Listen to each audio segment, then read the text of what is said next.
Looking more polished and stylish comes down to the little things you do every day, like your grooming, your fits, your accessories, and the coordination between them. Hello, my lovelies. I am Adete, and today we are talking about how you can effortlessly elevate your appearance and look more polished without spending a lot of time or without spending a lot of money. I'll be sharing 10 tips with you which honestly will fit in very easily into your daily life. Once you get used to them, they are going to be very effortless, but they will make you look like you have put a lot of effort into your appearance. But before we begin, I want you to pause this video and comment 5 things down below that you love about yourself, because self-love is the first step to looking and feeling like your best self.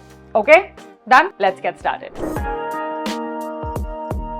Now, glowing and healthy skin makes you look good. That is undeniable. And while you need to put in effort to achieve healthy skin, which is through healthy eating, exercising, hydration, and the right skincare, all of that good stuff, there are a few things that you can do before an important event or before you have to go out somewhere to instantly uplift your skin. One is shaving your face for that peach fuzz. Now, I use these simple single blade razors from Sanfi to remove any unwanted hair, and this is a part of my weekly routine, which means I do this once a week regardless of whether I have to go out or not, and the hair does not grow back thicker or coarser.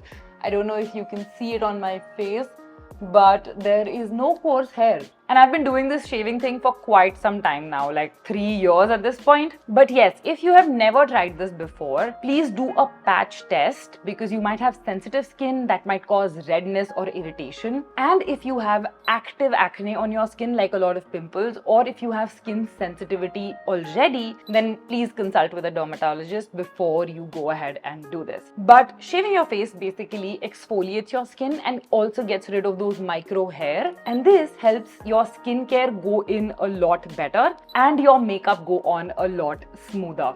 It looks so good. The next thing I do is sheet masks the night before I have an important event or a shoot. And this is like a mini facial at home. It hydrates the skin, makes it more plump, so the next morning, of course, it's looking better. It's looking fresh, radiant, glowy, all of those good things, right?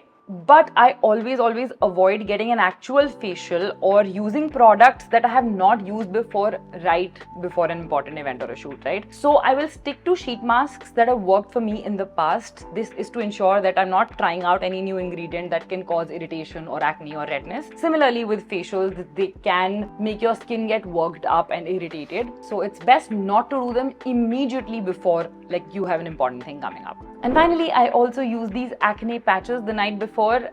If you get like breakouts or your pimples, this is a great way to deal with them quickly. I'm PMSing currently, so I have like active acne. There's a pimple here, there's a pimple here. And the reason that they've gotten this small is because I have been using these acne patches for the last 2 nights. They have some active ingredient which basically like shrinks the appearance of your pimples overnight or like within 2 nights, and that's really helpful.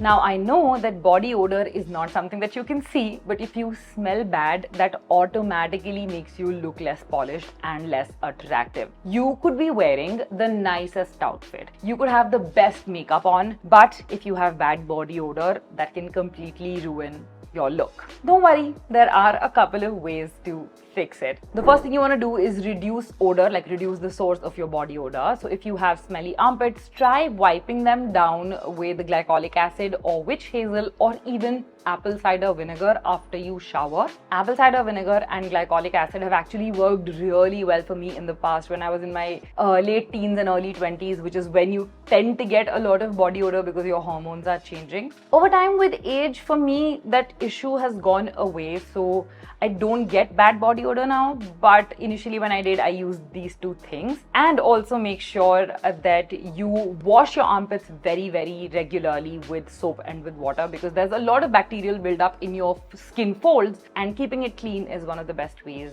to prevent body odor. The second thing you want to do is use a good roll-on deodorant and carry it around with you. Don't just leave it at home. I love this L'Occitane one. I've been using it for 5+ years. It lasts super long, and yes, it's a little bit on the expensive side of things, but one bottle can last me like 2 years, so I don't mind the price, and over a period of time it's actually not that expensive. Girl math. And I personally love this one because it does not have nasty ingredients and it smells wonderful. So it prevents any sort of body odor. If I just apply it once a day, it works for the entire day. So it's super effective, proves to be super affordable because it lasts really long, and I love the smell. Third thing you want to do is make sure you do not have bad breath, because smelly armpits is not the only way to get bad body odor. So make sure you are hydrating regularly. A lot of the times when you don't drink enough water, that can result in bad breath.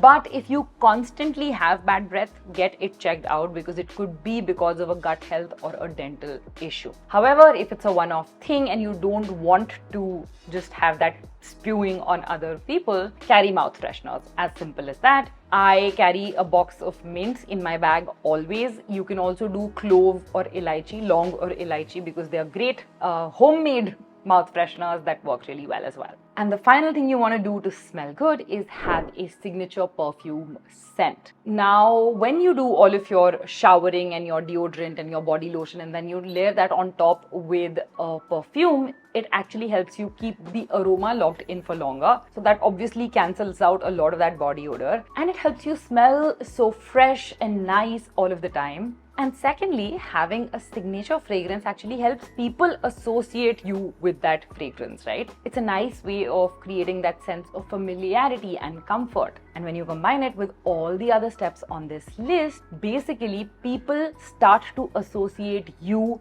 with looking and smelling good. And again, you do not have to invest in expensive perfumes just to smell good. Ajmal does a great range of budget perfumes. In fact, one of my go-to daily fragrances is Sacred Love from Ajmal. I absolutely love it. I've been using it again for like 5+ years, and I always have a couple of bottles in stock, because what if they stop making it tomorrow and I can't find it anymore? Zara also has great budget fragrances, so go take your pick, find a good fragrance and use it regularly. Your hairstyle can make or break your look. And I think your hair has one of the biggest impacts on how groomed and polished you look. Now, a few things you can do to instantly elevate the quality of your hair or your hairstyle is one, taming your frizz. I know that for some hair types, that's a lot more difficult to do than other hair types. But from all the people that I have spoken to, and including my own experience, I have found that if you do good prep for your hair, that can actually help you tame your frizz to quite an extent. Now, what do I mean by good prep? This means one, oiling your hair before you wash them, and then using a good mask that is suited for your hair type after you've washed your hair. I have been using Bblunt's Intense Shine Hair Mask, which is my ideal solution for hassle-free, cost-effective salon-like hair at home. So after I've washed my hair, I squeeze out all of the water and then take a good amount of the mask and apply it along with the ends of my hair and leave it on for at least 10 minutes. Now, this duration is super important because the ingredients in the mask need time to penetrate your hair shaft properly. If you wash it off too quickly, they're not doing their job, right? But if you leave it on for the correct amount of time, it helps make your hair smoother, shinier, less frizzy. And then after I have washed my hair, I will let it air dry to about 80%, and then I will go in with my hair serum and my drying brush to give myself a blow-dried look. And you can use my code Adete 2024 to get 20% off on Bblunt.com. You can also find their products on Amazon, Nykaa and Flipkart. Okay, now there is another reason that I absolutely love using Bblunt products. They have been involved in increasing female employment and empowering women to earn and support themselves. So every time you buy from them, Bblunt actually links your order to a woman that they are empowering alongside the Sambhav Foundation through their Bblunt Shine Academy. They are on a mission to empower 10,000 women across the country. So if you want to be a part of this, the details are going to be in the description. So after you've tamed your frizz, the next thing you want to do is add volume to your hair. Now I understand that this is like a straight hair, fine hair, oily scalp problem, but I have been facing it for the longest time, and one of the best hacks that I have found to add volume to your hair is to use dry shampoo.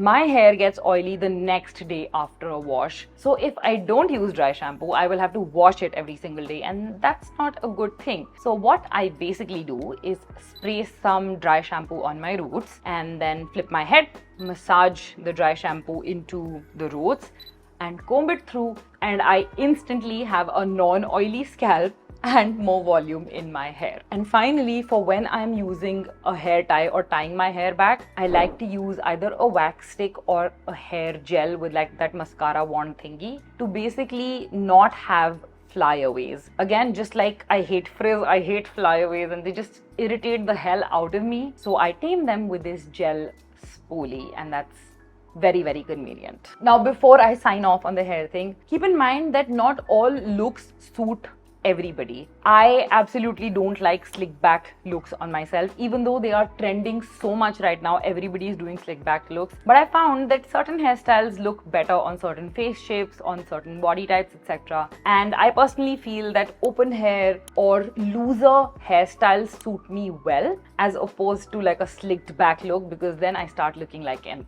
egg, and I don't want that. So use hairstyles that look good on you instead of just following trends blindly.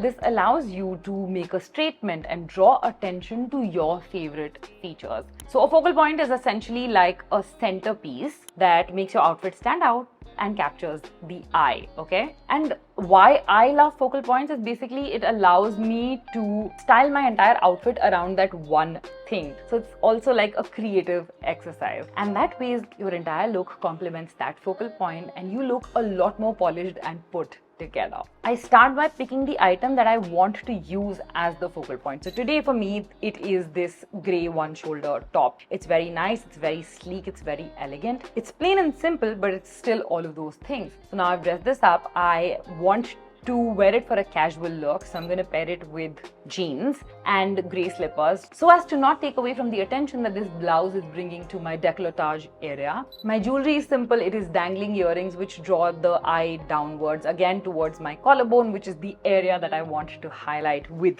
this top as well, right? So that's how focal points in general work. For you, it could be a brightly colored blouse, or it could be a printed dress, or it could be really nice chunky earrings, or a statement necklace. It could even be a statement bag, or actually like a red pair of pumps. You will have seen that in good styles, in people who look put together, when there's one focal point, everything else around it is not clashing with it but complementing it, and that is what we want to achieve. And that will always make you look more polished, as opposed to having too many different focal elements in your outfit, because then that just ends up looking tacky. Here's another example from my wardrobe. Here in my outfit, the necklace is my focal point, and so everything else is a little understated to highlight that and to complement it, instead of just adding multiple different elements that clash with each other.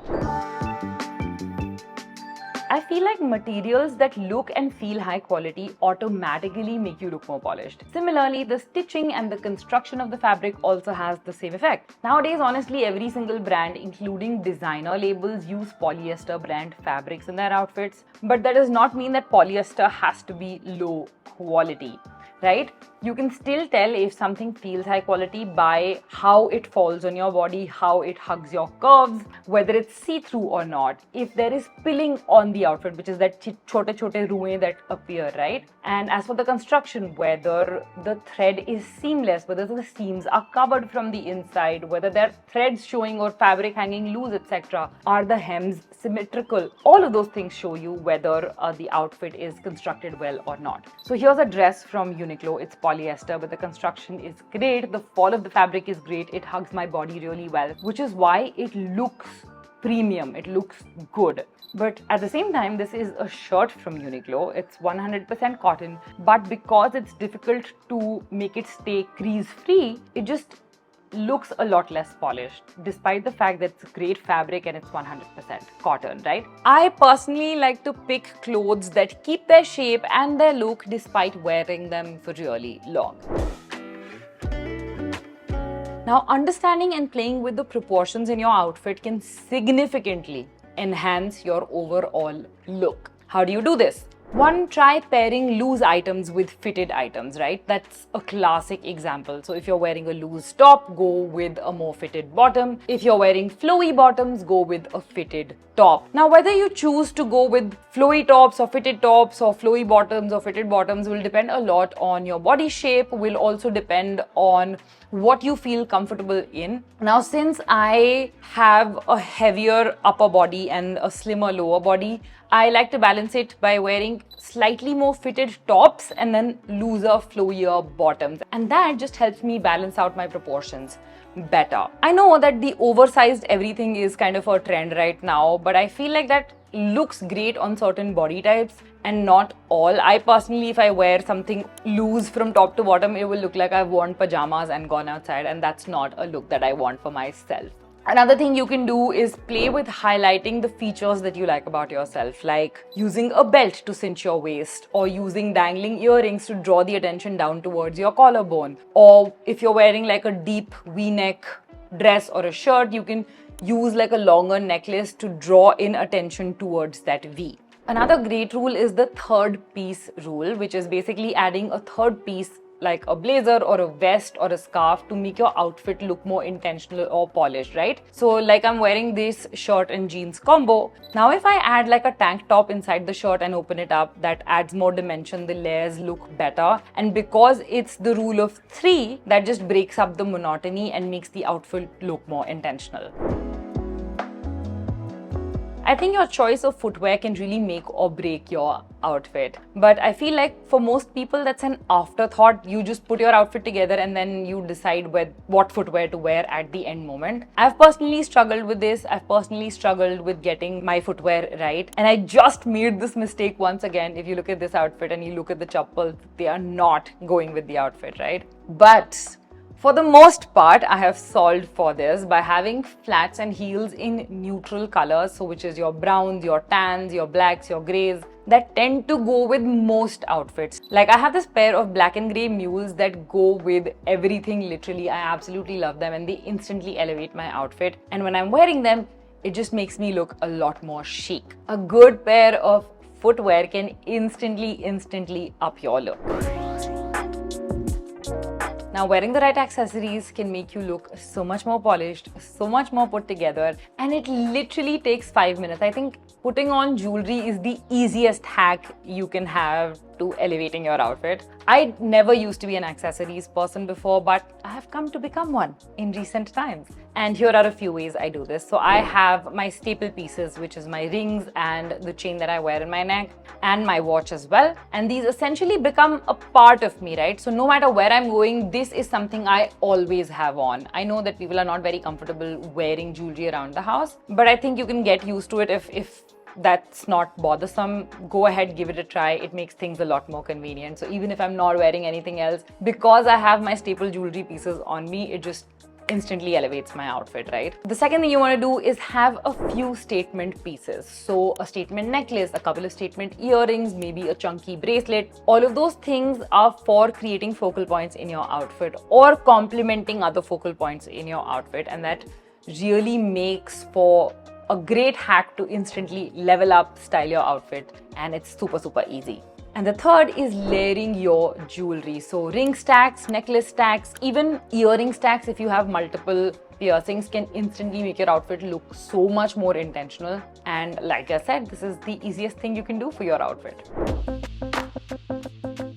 Have a go-to nail polish at home. It can even just be clear nail polish to basically give yourself a quick manicure whenever you need it. Chipped nails look really bad. They just take away your whole look. So if your nails get chipped very easily, or if your nail polish gets chipped very easily and you don't have time to, paint it again and again, stick with clear nail polish. That just is classy, is good, you'll never go wrong with it. But it's very, very important to take care of these little things because they signal to other people. It's a subconscious signaling that you take care of yourself, that you pay attention to detail, that you are mindful of the little things, and that you're intentional with your outfits. Like I've already told you guys before, I love doing gel nails. So once I do them, I'm sorted for the entire month. And my go-to color is a nudish pink because that goes with everything, looks good on everything. But this month, I am kind of bringing purple back. So this is what my manicure looks like. Absolutely love it. And yeah, I always have one gel polish on hand. So if I have to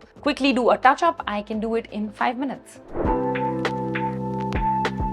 This should be a look that takes you 5 to 7 minutes to put together and instantly elevates your appearance. It of course starts with a good base. So for me, I use a mixture of BB cream and a little bit of concealer. This is not too much, it's not too little, it's like the perfect amount, and it makes my skin look like my skin, just better. It's not super cakey, it's not super heavy, and this means that I can wear it on any occasion, right? So I can wear it when I'm going out casually for a coffee with my friends. Or if I'm going out for an event, I can just add like a little bit of a glittery bronzer and it still works. My signature makeup look is winged eyeliner, as you can see, pink lip and pink blush. This works very well for my skin tone. It makes me look fresh and vibrant, and it goes with almost every single look. And if I need to switch things up, like I said, I'll just change the color of my lip shade, or maybe I'll add an eyeshadow, or maybe I'll go for like a bold red lip, and I'm sorted. The base remains the same. I can literally put together this look in 5 minutes. I kid you not, which means I can always step out looking like my best self. So yeah, that was it for this video. It took me multiple tries to record this because the camera settings changed for some reason and there was no audio for the first time when I sat and recorded this. So I have spoken a lot today. My throat is almost gone. But if you enjoyed this video, you are definitely going to enjoy this one. So go check that out next. And make sure you like this video and subscribe because that really helps the algorithm. And let me know in the comments which tip resonated the most with you. And I will see you guys very, very soon in the next one. Bye!